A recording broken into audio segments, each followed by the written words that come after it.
Hello everyone, my name is John Bastavros and welcome to episode 4 of my Amped 2 Let's Play. Last we left off, we looked at the Event 1 level, which was a little contest between some other pro snowboarders, and we got caught up on the Pro 1 challenges from the previous 2 levels that we weren't able to access before doing Event 1. But now we're going to get into the real meat of the game, pretty much. We're going to get into the fourth level of the game, Bear Mountain 1. This is another level that's kind of divided in two, a smaller half and a big half. We're going to access the smaller half here. The Bear Mountain range, which was originally named the Gold Mine Mountain, is based in Southern California. And let's just look at the mountain preview before we get into the slopes here. This is Bear Mountain. It's probably the most packed level in the game. At least as far as I can work out. There's so many different ways to, to go down the slopes. Like, there's only 2 drop points, but you can kind of make your way through so many different paths. And, like, they're all intertwined with one another in a very intricate and detailed way. I really think that this is probably the most packed level in terms of, like, content. Like, everything you could possibly do in this mountain is in here. So let's start with the original namesake of this mountain, the drop point known as Gold Mine. I personally like this one a little bit less than the Outlaw drop point, and you'll see why a little bit later, but let's get started a little bit. Just look at the challenge checklist. Also, by the way, Move It Out by Afro-Mystic. This is one of my favorite songs in the game. Absolutely awesome song. Kind of evokes the spirit of Amped 2 in my opinion, but anyway. Here are some tricks we need to be doing, including a Rodeo 360, rail slide, 15,000 point combo, 10,000 style points, and a double front flip. We can accomplish a few of these in a single trick, but those are what we want to be doing here. Pretty basic checklist for the most part, but anyway, let's get started. Okay, well, I missed that rail, but that's fine.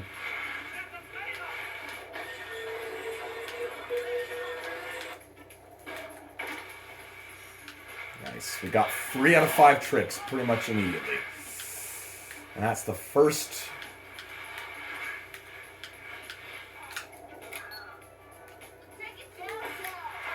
Alright, there we go. That is that challenge complete. Ah, that's really annoying.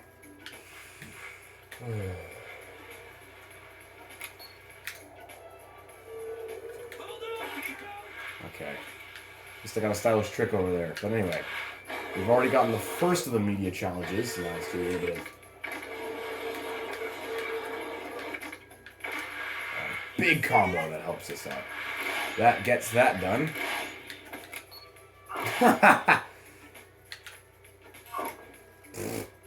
I'm starting to look like a bit of a subpar player. Now let's do a crooked butter. That's one thing that I feel like I forgot to mention earlier on, is that that's how you do butters. Like, if you want to do a more stylish butter, like make a trick out of the butter, essentially. Oh, God. You can hold the triggers down halfway. You won't get any style for it, but,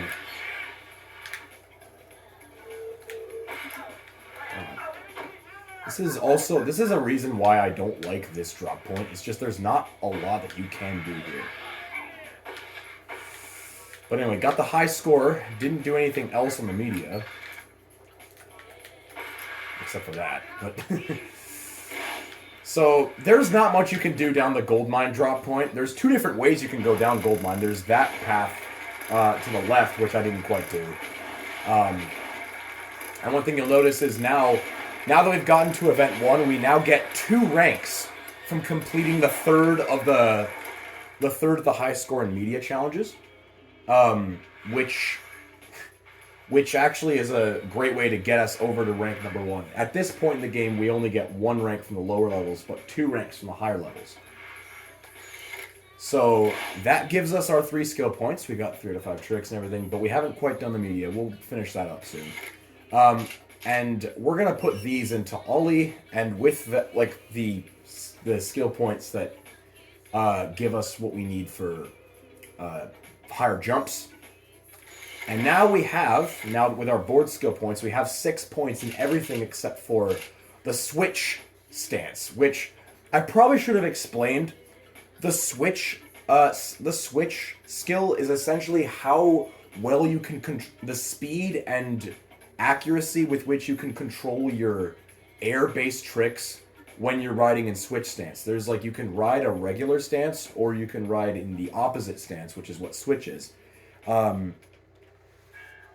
And switch, like if you put more points into that, that means that you will have less of a penalty for doing an air trick in switch. And there are multiple reasons why you should never do this. Partially because it's actually advantageous to have multiple jumping heights in the game. Like we're having like a big one for your regular stance and a smaller one for switch stance. And also because it has nothing to do with like rail slides or butters or whatever. It only impacts air tricks. So it's not really worth it to do for more than half of the tricks you need to do in the game. So you're going to see the switch stance here.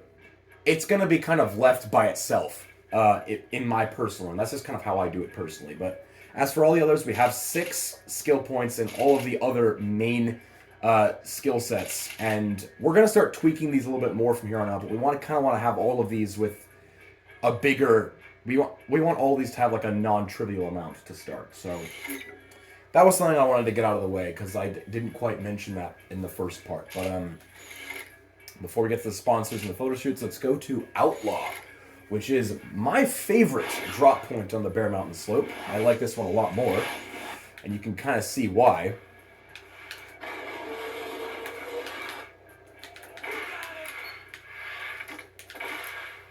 Alright.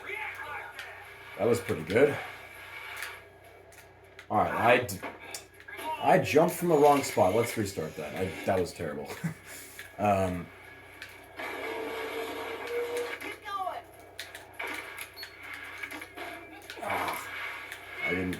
couldn't jump.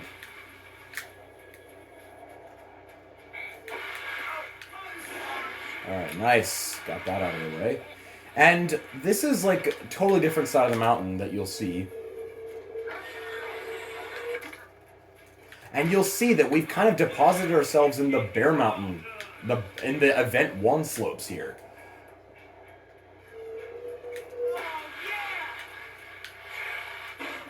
Ah, shoot, I couldn't land on that rail. I'm sorry to have to restart again, but there's certain parts of this drop point that I want to showcase. That's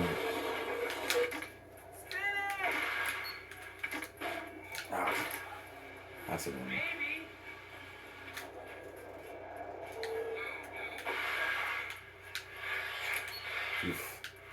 There's this little thing off to the side there on the left that you just saw. I have no idea what that's for. There we go. That's what I wanted to do. Okay. Well, anyway, there is one way to get all of the points in this area. And let's go way down here. And you may notice that this is pretty similar to the Event 1 slope that we just did. That's because... Alright, we just got everything we needed to do from one rail slide there.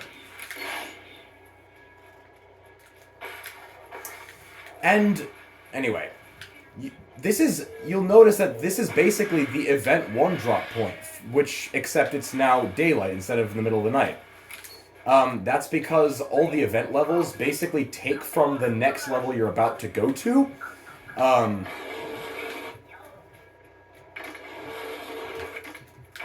They take from the next level you're about to go to for their drop points. And honestly, they look really cool. And that's the Bear Mountain one, pretty much. You've kind of seen all this before. There's not much to say. But, yeah. That's what they do. They take the event levels from the level you're about to go to.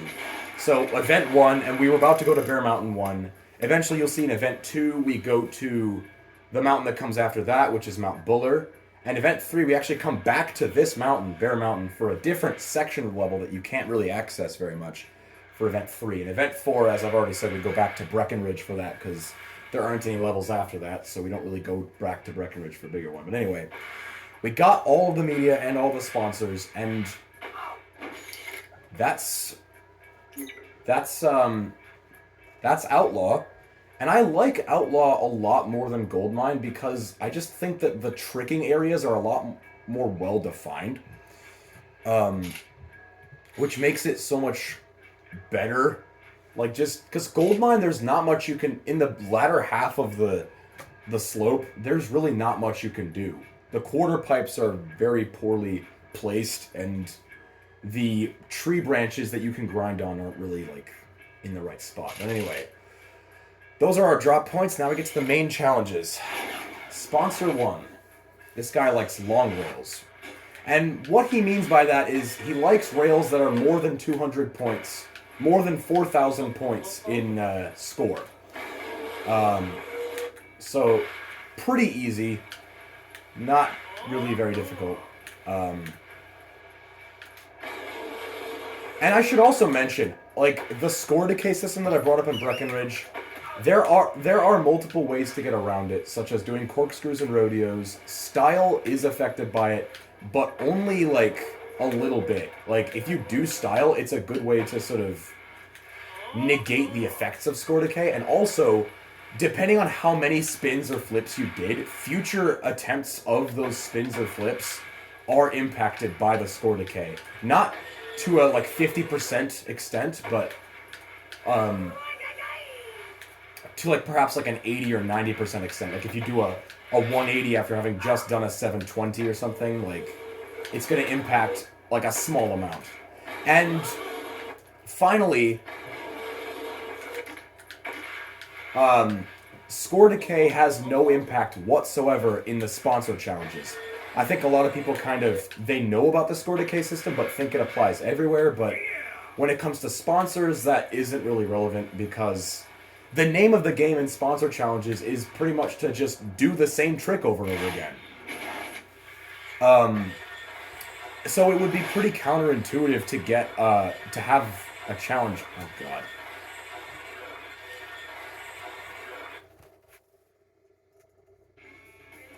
Okay, anyway, he was having to load the song there. But it would be pretty counterintuitive to load... Or pretty counterintuitive to have a mechanic which penalizes you for doing the same trick over and over again in a challenge where the main goal is to do the same type of trick over and over again. But anyway, so you don't have to worry about what trick you're doing in sponsors. All that matters is you do the right thing. So anyway, Chris B. at Hole in the Wall gave you free food all season long. To me, this looks like a screenshot from a Burger King menu, but we've unlocked Event 2 already with that sponsor. But anyway, it's good to have free food, you know? Free food is kind of a good way to entice anyone to do anything. So now we do sponsor 2, and we want to do spins with grabs, so pretty much just spins.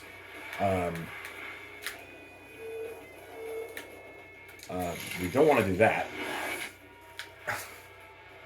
I'm trying to do style, and the problem is style is kind of difficult to know where to hold the thumbstick in.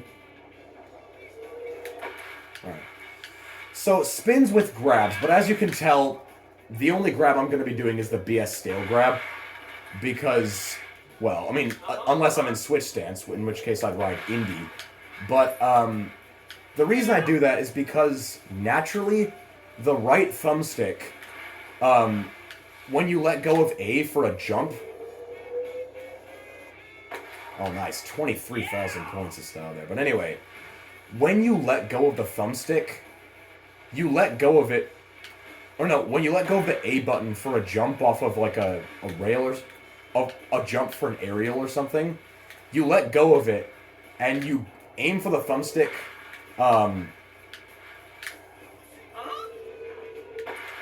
You let go of it, and move your thumb to the right for the right thumbstick, because that's where it is. The thumbstick is in relation to the A button, and the the direction you naturally press as an extension of that is left.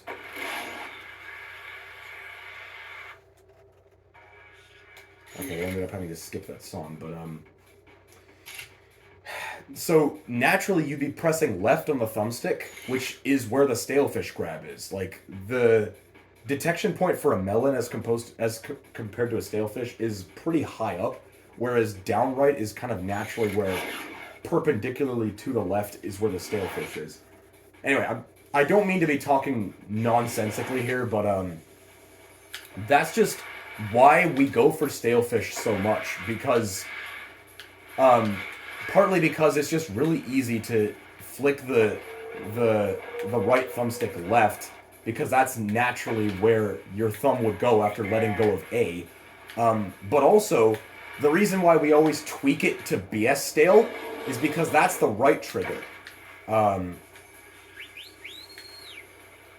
Is because that's the right trigger, and as someone who plays a lot of racing games, the right trigger is kind of just naturally where my finger goes. So it's like, it doesn't really, it's just a natural movement for me. That's because I remember Insetic said that in his speed run of this game that you could write a dissertation on why we always do the backside stalefish grab, and I think I wanted to give a bit of a, oh god, okay, we have to restart this run. Anyway, I was just trying to explain why BS stale is such a popular grab, and it's just that it's an instinctive thing.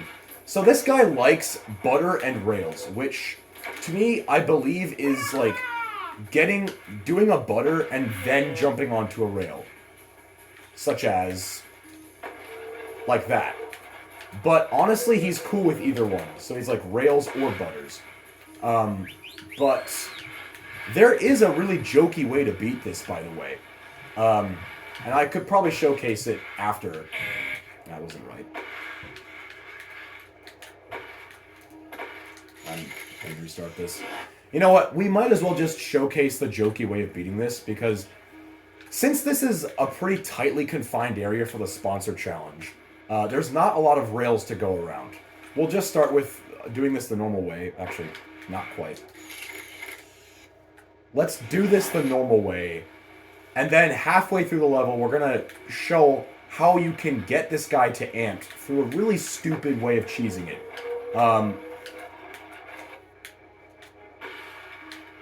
There we go. We did butter and rails there.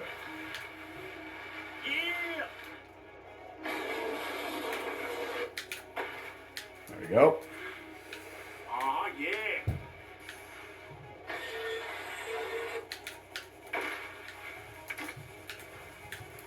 So now, you can kind of see that we have pretty much gotten into amp. There's not much we need to do.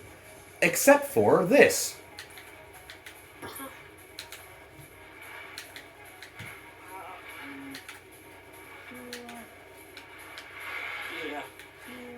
So the reason what I'm doing is I am pressing the right trigger to switch my character over to the opposite stance, because that's a way to get like a stylish trick, is to be able to switch while doing a butter. You press the right trigger or the left trigger to kind of switch your stance in the middle of a butter. That is viewed as getting a trick, and that gives you 1,000 points instantly. And since this sponsor likes butter and rails, the point requirements for beating it are modified such that you can get the guy interested in you by doing just a butter. So the entry point for whether or not the guy likes your trick or not is 1,000 points. So if you just initiate a butter and then just switch over like I was doing here, he's just going to be, it's okay, but that's enough for the bar to go up, and you can get him all the way to amped just by doing this the entire way through. So that was sponsor 3, and that's not really relevant necessarily all the time, but it's just a good strategy to keep in mind if you want to speed run this game. You don't need to bother with any of the rails. You can kind of just ride down the mountain and just switch yourself all the time. Anyway, this guy from Burton gave me an invite to a party at the Hood House. It's kind of nice. Alright. let's not save this. There's a video for the Burton sponsor, which we're not going to look at yet. And now for the photo shoots. So a bit less commentary here because probably need to focus for these. Photo shoot 1.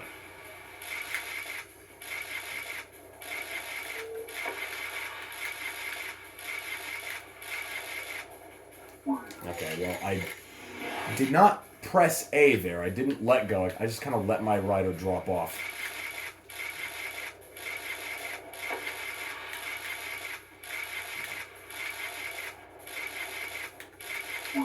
Alright, crashed, but this is honestly not that difficult. A double cork, like here, can kind of get the job done for this part. And then just a simple spin. And then just riding on this rail and just letting yourself drop down, and you're good. Pretty simple. Cool. So, that's that photo shoot done. We're almost at rank 200, a quarter of the way through the game. Well, a fifth of the way. Dragon puts the sequence up at their site. And now for photo shoot 2, which we may need to come back for, by the way.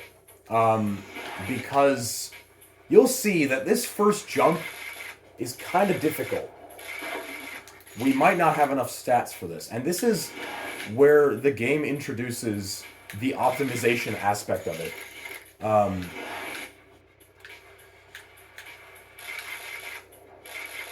If you have even the goal is to jump off of this jump and land on that rail. And it's pretty difficult to do if you aren't just doing a few attempts here before we leave the mountain and adjust our board skill points to have more into big air, unless we go to here.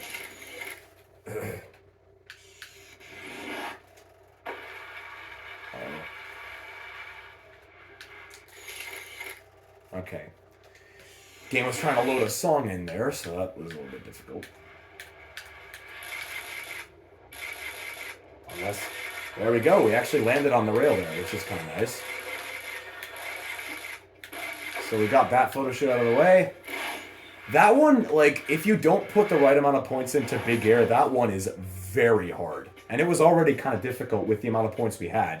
Which is why, if it didn't take me a short amount of time to beat it, we could have gone into the game menu to adjust our board skill points to have more in big air. To make that jump a little easier. So that's photo shoot 2, and now for photo shoot 3. Which is another half pipe grind thing. So I'm gonna have to calm down for a little bit, just to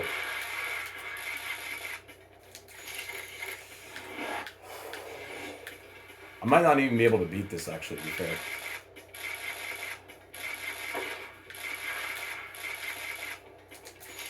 I don't think I actually have the right momentum.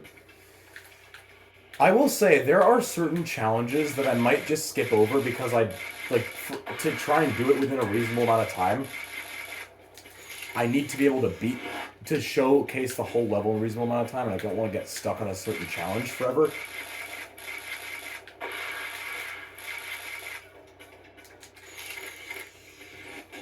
Actually, this is where we get to the optimization part of the game, because we want to adjust the board skill points that we have to have more points in ollie, because we need better jumping height for that photo shoot. And if we don't have the right jumping height, as you can clearly see for the other side, it's a little bit hard.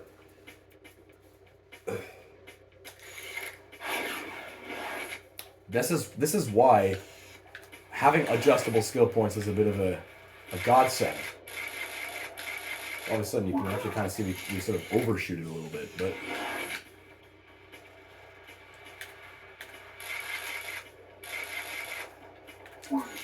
okay.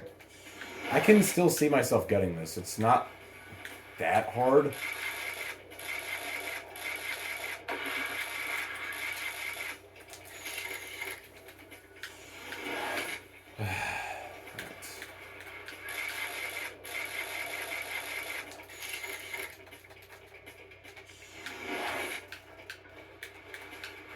the idea is to do this.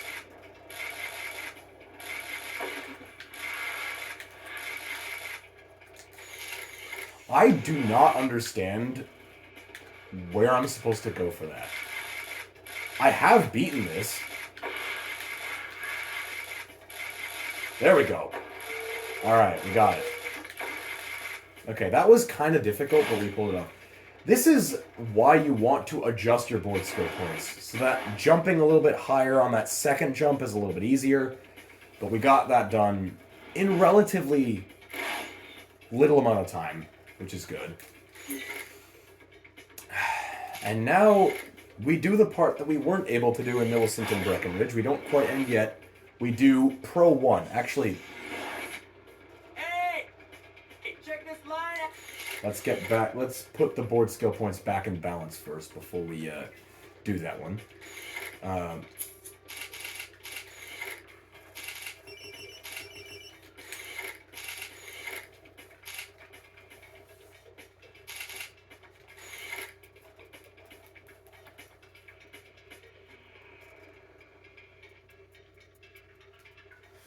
All right.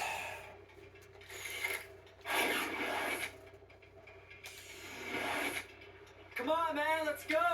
All right, so JP Walker, we want to ride down here. And this trick is pretty easy to get. I was trying to skip the song though, so it was a little... Oh, stop it. This is one of my favorite tracks as well, Greenpeace by My G. Okay, got a sketchy landing. That's fine. Okay, I'm not going to be able to get a double cork into that one. Hey, check this line out. Check this out. This is my favorite pro, personally, because I love the way he speaks. Oh, cool. I can't believe you landed that. Can't believe you landed that. So if you're ever nervous about landing that, just grind on the ledge. It's kind of easier that way. Oh, that was sick.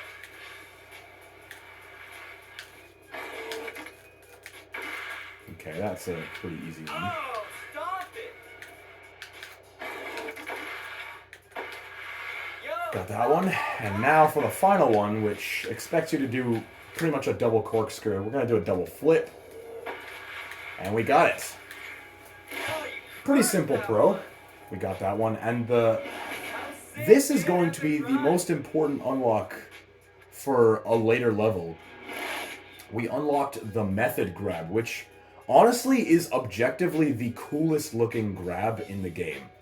It's holding melon, which is up left, and both the left and the right triggers, which looks absolutely fantastic if you could do it right. It's hard for me, as I said, which is why I might hold off on doing that once the time comes. But method, if you're able to do it, looks fantastic, gives you arguably more style than any other grab, which is fantastic. Anyway, by the way, Greenpeace by My G is the song currently playing. I highly recommend taking a look at that one because it's really fun. It's a great vibe to listen to. Anyway, that was Bear Mountain.